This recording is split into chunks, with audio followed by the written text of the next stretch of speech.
Welcome to government officers YouTube channel. So officers today வீடியோவில் என்ன பார்க்க போறோம்னா தமிழ் எலிஜிபிலிட்டியிலேருந்து ஒரு பொருள் பல சொல் தான் பார்க்க போறோம். ஓகேங்களா? ஸோ டேரக்டா வீடியோக்குள்ள போயிடலாங்களா? ஓகே. என்ன கொடுத்துருக்காங்க? சூரியன்ங்கிற சொல் நமக்கு எல்லாருக்குமே தெரியும். ஸோ அதுக்கு நிறைய ரிலேட்டட் வேர்ட்ஸ் இருக்கு. ஓகேங்களா? ஒரு பொருள் பல சொல். ஓகேங்களா? சூரியன் என்னன்னு சொல்லுவோம்? ஞாயிறுன்னு சொல்லுவாங்க. ஓகேங்களா? அந்த பகலவன்னாலும் சூரியன் தான் இருக்கும். கதிரவன் ஆதவன்னாலும் சூரியன். இந்த 4 வார்த்தையுமே நமக்கு மோஸ்ட் காமனா தெரிஞ்ச வார்த்தைகள். ஓகேங்களா? என்னன்னா ஞாயிறு, பகலவன், கதிரவன், ஆதவன், இது எல்லாமே சூரியனை குறிக்கக்கூடிய சொல்.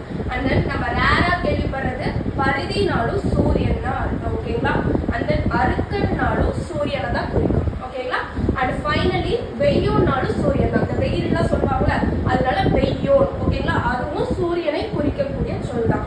ஸோ சூரியன்ற ஒரு பொருளுக்கு பல சொல் இருக்கு. என்னன்னா ஞாயிறு, பகலவன், கதிரவன், ஆதவன், பருதி, அரிக்கன் அண்ட் ஃபைனலி வெய்யோன். ஓகேங்களா?